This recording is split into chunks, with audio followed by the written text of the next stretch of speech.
میری بیوی نہیں مل رہی اور میرا دماغ بے حد خراب ہو رہا ہے۔ بہتر ہوگا آپ اپنے مشورے اپنے پاس رکھیں۔ امی سے ملنے آئی ہیں تو صرف ان سے ملے۔ ارد گرد کے معاملات میں جھانکنے کی کوشش خودارا مت کرے۔ یہ کہہ کر میں وہاں سے جانے لگا تو وہ عورت پیچھے سے بولی، ارے میاں، بڑے ہی تیکھے مزاج کے معلوم ہوتے ہو۔ برا تو نہیں لگے گا مگر تمہارے مسئلے کا حل صرف بی بی صاحب کے پاس ہی ہے۔ وہ خاص طور پر گمشدہ لوگوں کا سراغ لگانے کے لیے مشہور ہیں۔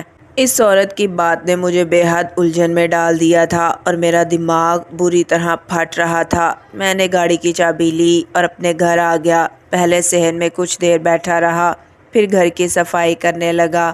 2-3 گھنٹوں میں نے اوپر سے سارا گھر صاف کر دیا مگر دل بہت بوجھل تھا۔ پھر میں بیٹھک کی صفائی کرنے کے لیے آگے بڑھا تو جو ہی میں نے بیٹھک کا دروازہ کھولا حیران رہ گیا۔ میں جب بھی اس گھر میں آیا صرف رہائشی حصے کو ہی کھولا، بیٹھک کو ایک مرتبہ بھی کھول کر نہیں دیکھا، اور یہی میری بہت بڑی غلطی تھی۔ میرا دل چاہا کہ اپنا سر دیوار سے دے ماروں۔ آخر اتنی بڑی غلطی میں کیسے کر سکتا ہوں؟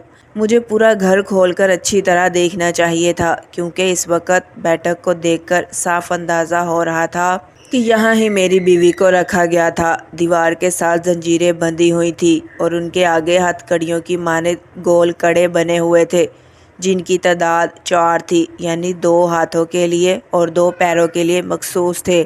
اس کے علاوہ بیٹھک سے انتہائی بری بدبو آ رہی تھی۔ وہیں کھانے کے برتن اور پانی کا کولر بڑی بے ترتیبی سے پڑا ہوا تھا۔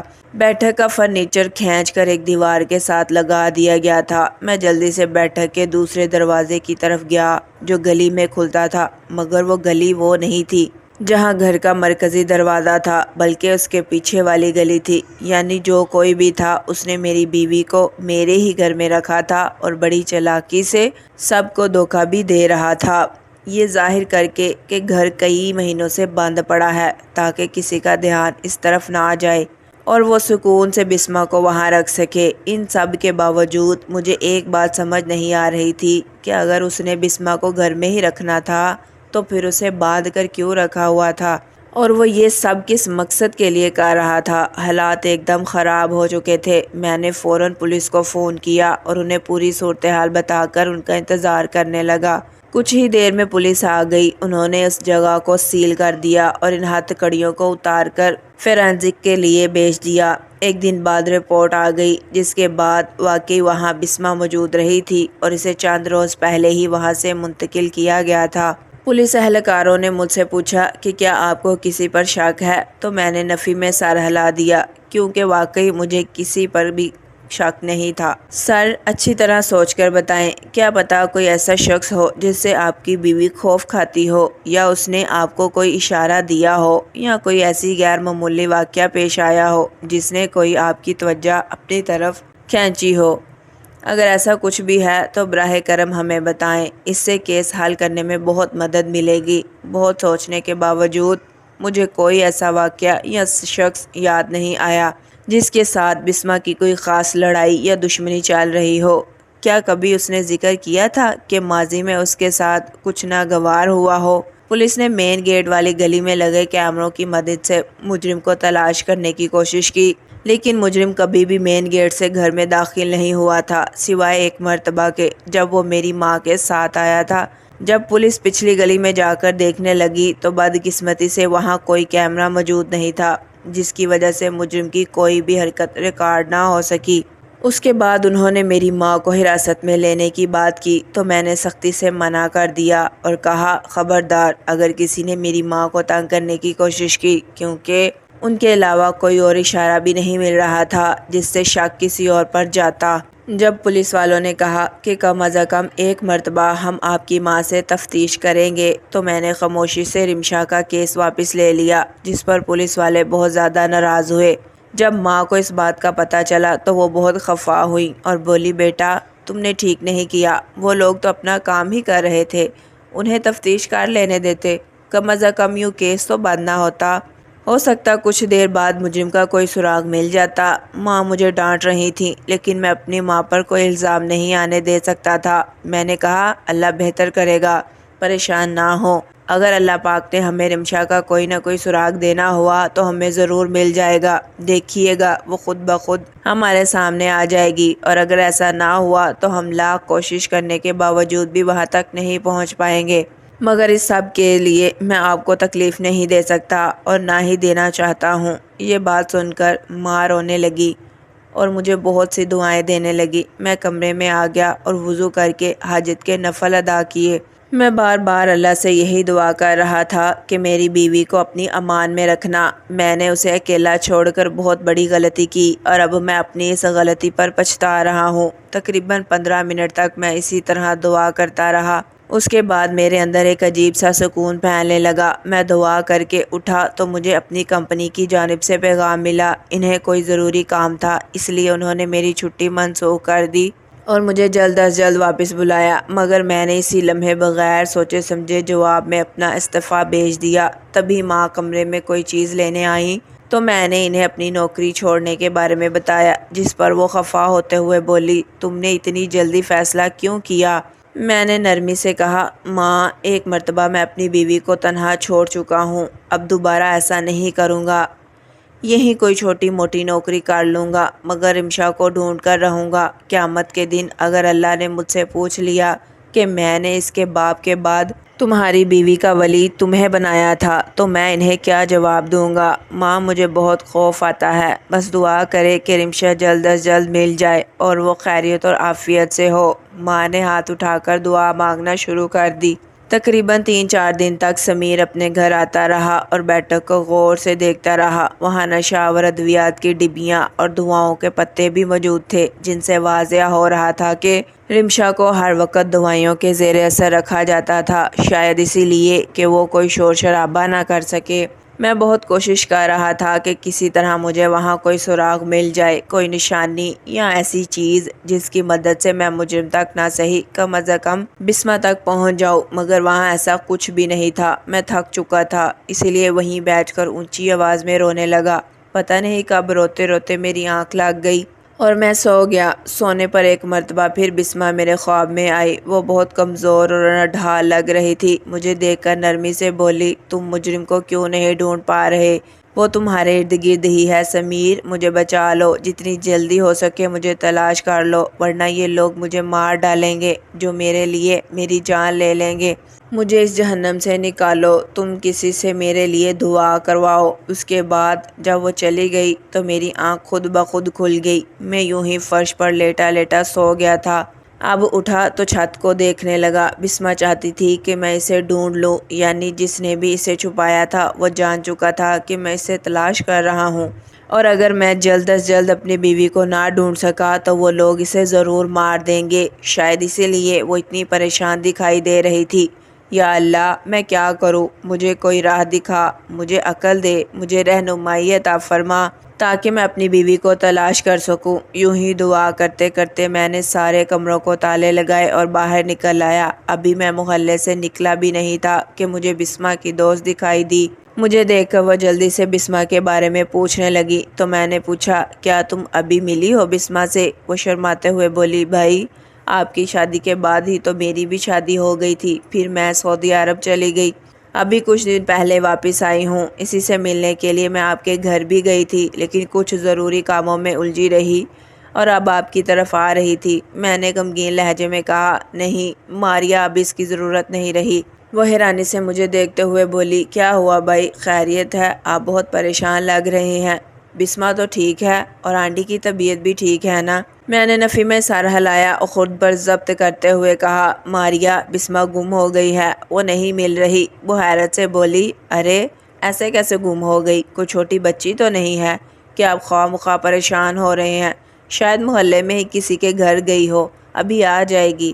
اس کی بات سن کر میری آنکھوں میں بے اختیار آنسو آ گئے۔ میں نے انہیں بے دردی سے رگڑتے ہوئے کہا، نہیں، وہ گم نہیں ہوئی، اسے لاپتہ ہوئے تقریباً 2 ماہ ہو چکے ہیں۔ پھر میں نے وہیں کھڑے کھڑے مختصراً ساری بات ماریا کو بتا دی تو وہ غم سے کچھ بول ہی نہ سکی۔ میں نے کہا، ماریا، تم تو بسمہ کی دوست تھی، کیا تم میری کچھ مدد کر سکتی ہو؟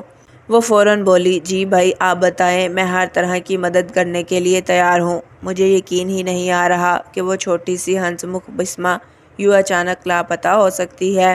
میں نے پوچھا ماریا کیا کبھی بسما نے شادی سے پہلے یا شادی کے بعد تمہیں کچھ بتایا تھا؟ مطلب کوئی لڑائی جھگڑا ہوا ہو یا کسی نے اسے تنگ کیا ہو یا کوئی بھی چھوٹی سی بات اگر اس نے تم سے اس بارے میں کچھ کہا ہو تو خدا را مجھے بتاؤ۔ وہ سوچتے ہوئے بولی بھائی بتایا تو تھا لیکن اگر میں آپ کو بتاؤں گی تو شاید آپ کو یہ بات اچھی نہیں لگے گی۔ مجھے نہیں لگتا کہ یہ بات مجھے آپ سے کرنی چاہیے۔ میں نے جلدی سے کہا تم پریشان نہ ہو، جو بھی بات ہے مجھے کھل کر بتاؤ، میں ہر طرح کی بات سننے کے لیے تیار ہوں۔ خدا کے لیے مجھے کوئی اشارہ دے دو جس سے میں اپنی بیوی تک پہنچ سکوں، پتہ نہیں وہ کتنی اذیت میں ہوگی۔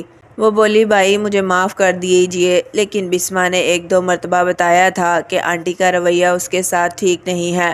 میں نے اس کی بات کاٹتے ہوئے کہا امی کا رویہ کیوں ٹھیک نہیں ہوگا؟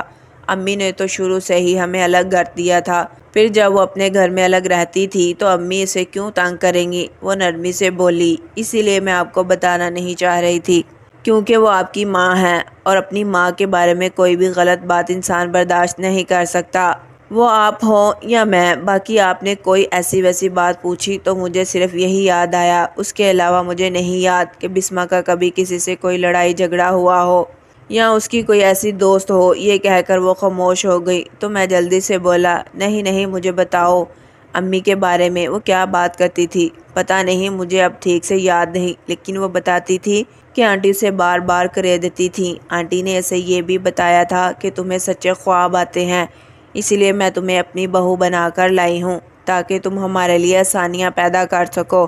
وہ اسے مجبور کرتی تھی کہ کبھی اپنا کوئی مسئلہ بتائے یا کسی سہیلی یا رشتہ دار کے مسائل بتا کر کہتی کہ خواب میں دیکھ کر ان کا حل بتاؤ۔ بسما صاف انکار کر دیتی تھی کہ اس کے اختیار میں کچھ بھی نہیں ہے اور وہ کسی مسئلے کا حل خواب میں نہیں دیکھ سکتی۔ تو آنٹی اسے ایسی باتیں سناتی کہ تم جان بوجھ کر مجھے انکار کر رہی ہو، حالانکہ تمہیں سب کچھ دکھائی دیتا ہے، تم مستقبل کو آسانی سے دیکھ سکتی ہو، جبکہ ایسا نہیں تھا۔ بھائی میں بچپن سے بسما کو جانتی ہوں، اسے سچے خواب کبھی کبھار ہی آتے تھے، بس ایک دو مرتبہ اس نے آنٹی کے متعلق یہ باتیں مجھے بتائی تھی کہ وہ اسے مجبور کرتی ہیں۔ یہ بات سن کر میں ہکا بکا رہ گیا کیونکہ آج تک نہ ماں نے اور نہ ہی بسما نے کبھی ان باتوں کا ذکر مجھ سے کیا تھا۔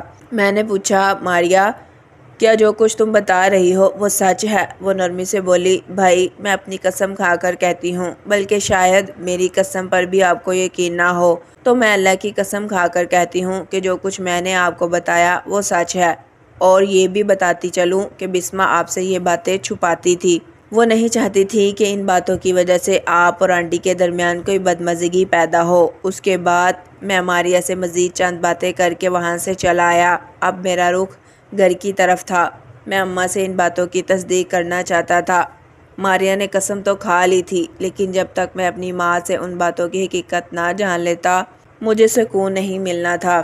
بسما کے خوابوں والی بات کا مجھے شادی کے بعد پتہ چلا تھا اور وہ بھی بسما نے نہیں بتائی تھی، جبکہ ماں نے بھی ایسی کسی بات کا مجھ سے کبھی ذکر نہیں کیا تھا۔ مجھے یاد آیا کہ میری بہن نے ایک مرتبہ باتوں باتوں میں مجھے بتایا تھا کہ ابھی ہماری شادی نہیں ہوئی تھی اور اس کا کوئی زیور کہیں گم ہو گیا تھا۔ اگلے دن وہ یوں ہی بسما سے فون پر بات کر رہی تھی تو بسما نے اسے بتایا کہ تمہارا زیور فلاں جگہ پہ رکھا ہوا ہے۔ یہ بات کرتے ہوئے میری بہن بہت ہنسی تھی اور کہا تھا تمہاری تو عیش ہے، اگر تمہارے گھر میں کبھی کوئی چیز گم ہو جائے گی تو تمہاری بیوی کو ہر بات کا پتہ ہوتا ہے۔ میں نے اس وقت دھیان نہیں دیا تھا لیکن اب کڑی سے کڑی ملتی جا رہی تھی۔ میں پیدل ہی گھر کی طرف چل پڑا، تبھی مجھے ایک مرتبہ پھر وہی رش دکھائی دیا جہاں لوگ بڑی عقیدت سے کھڑے تھے۔ اسی وقت مجھے بسما کا خواب یاد آیا جس میں وہ کہہ رہی تھی کہ کسی سے میرے لیے دعا کروا لو۔ مجھے ان سب باتوں پر یقین نہیں تھا لیکن مجھے بسما پر یقین تھا، وہ چاہتی تھی کہ میں اسے ڈھونڈوں، اس لیے بغیر سوچے سمجھے میں بھی لائن میں جا کر کھڑا ہو گیا۔ مجھے یقین نہیں تھا کہ یہاں سے مجھے کچھ ملے گا لیکن پھر بھی نہ جانے کیوں میں وہاں سے جا نہ سکا اور میرے قدم وہیں رک گئے۔ کافی دیر بعد میرا نمبر آیا تو کمرے کے باہر بیٹھے آدمی نے مجھ سے 1000 روپے مانگے۔ میں نے خاموشی سے پیسے نکال کر اسے دے دیے۔ جب میں اندر گیا تو وہاں عجیب سا ڈرامہ لگا ہوا تھا۔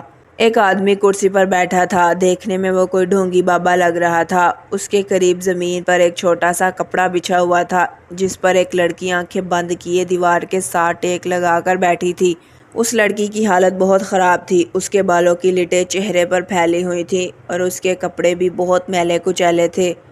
ہاں بھائی، کیا مسئلہ ہے تمہارا؟ بابا نے اونچی آواز میں پوچھا۔ پہلے تو میرا دل چاہا کہ خاموشی سے یہاں سے نکل جاؤں، لیکن پھر میں نے بتایا کہ میری بیوی لاپتہ ہے، اس کی کھوج لگوانی ہے یا دوا کروانی ہے، جو بھی آپ کو مناسب لگے، بس مجھے میری بیوی چاہیے۔ اس آدمی نے اس عورت کی طرف اشارہ کرتے ہوئے کہا، بی بی صاحب کو کچھ نیاز دو اور انہیں اپنا مسئلہ بتاؤ، وہ خواب دیکھ کر بتا دیں گی کہ تمہاری بیوی کہاں ہے۔ میں نے ناگواری سے اس ڈھونگی بی بی کی طرف دیکھا جو آنکھیں بند کیے بیٹھی تھی۔ اس کے جسم سے نشہ آور دوائیوں کی تیز بدبو آ رہی تھی، جس سے اندازہ لگانا مشکل نہیں تھا کہ وہ شدید نشے کی حالت میں تھی۔ میں واپس جانے کے لیے مڑا ہی تھا کہ اچانک میرے قدم رک گئے۔ مجھ سے اگلا قدم نہ اٹھ سکا اور نہ ہی دوسری سانس لے گئی۔ میں دوبارہ اس عورت کے قریب گیا اور غور سے دیکھا تو وہ کوئی اور نہیں بلکہ میری بیوی بسمہ تھی۔ اس کی حالت انتہائی خراب تھی اور وہ اتنی میلی کچیلی ہو چکی تھی کہ اسے پہچاننا مشکل تھا۔ میں اسے زور زور سے جھنجھوڑنے لگا۔ لوگ میری جانب متوجہ ہو گئے۔ جعلی بابا نے مجھے پیچھے ہٹانے کی کوشش کی تو میں اسے بری طرح مارنے لگا۔ وہاں اچھا خاصا تماشا لگ چکا تھا۔ ہجوم میں سے کسی نے پولیس کو بلا لیا۔ پولیس آئی تو میں نے انہیں بتایا کہ یہی میری بیوی بسمہ ہے۔ وہی پولیس اہلکار تھے جو بسمہ کے کیس کی تفتیش کر رہے تھے۔ اس جعلی بابا نے بہت مزاحمت کی، جس کی بنا پر پولیس نے اسے حراست میں لے لیا۔ میں بسمہ سے بات کرنے کی کوشش کر رہا تھا مگر وہ اپنے ہوش و حواس میں نہیں تھی۔ پہلے تو وہ بابا اپنا منہ ہی نہیں کھول رہا تھا کہ یہ سب کچھ وہ کس کے کہنے پر کر رہا ہے، لیکن جب وہ پولیس کی گرفت میں آیا تو اس نے جو نام لیا وہ میرے لیے ناقابل یقین تھا۔ اس نے میری ماں کا نام لیا اور کہا کہ وہی عورت اس لڑکی کی بدولت یہ دھندا چلا رہی ہے۔ وہ ہر شام اسے یہاں سے لے جاتی ہے اور نہ جانے کس جگہ رکھتی ہے، پھر صبح دوبارہ یہاں لے آتی ہے۔ یہ لڑکی سچے خواب دیکھتی ہے اور ہم اس کی وجہ سے روز لاکھوں روپے کماتے ہیں۔ وہ ڈھونگی بابا بولتا جا رہا تھا اور میرے قدموں تلے زمین نکلتی جا رہی تھی۔ آخر میری ماں نے یہ سب کیوں کیا؟ انہیں پیسوں کی اتنی ضرورت کیوں پیش آ گئی؟ اور کیا انہوں نے میری شادی بھی اسی مقصد کے لیے کروائی تھی تاکہ وہ بسمہ کو اپنے گھٹیا کاروبار کے لیے استعمال کر سکے؟ شادی کے کچھ عرصہ بعد ہی ماں نے بسمہ کو نشہ آور دوائیاں دینی شروع کر دی تھی، پھر گھر کو تالا لگا کر اسے اسی بیٹھک میں قید کیا اور اب مختلف لوگوں سے اس کے نام پر نیاز دلواتی تھی۔ میں ہکا بکا وہاں کھڑا تھا کہ ایک پولیس اہلکار میرے پاس آیا اور بولا، ہاں بھائی اب بتائیں، کیا اب بھی آپ اپنی ماں سے تفتیش نہیں کروانا چاہتے یا اب بھی انہیں چھوڑ دیں، جبکہ یہ بات ثابت ہو چکی ہے کہ اس سب کے پیچھے آپ کی ماں ہی ہے؟ مجھے کچھ سمجھ نہیں آ رہا تھا۔ جب پولیس ماں کو اپنے ساتھ لے گئی تو انہوں نے اپنے جرم کا اعتراف کر لیا۔ بسمہ کو نشہ آور دوائیوں کی بہت زیادہ مقدار دی گئی تھی، جس کی وجہ سے اس کا علاج شروع ہو گیا اور کچھ عرصے بعد وہ صحت یاب بھی ہو گئی۔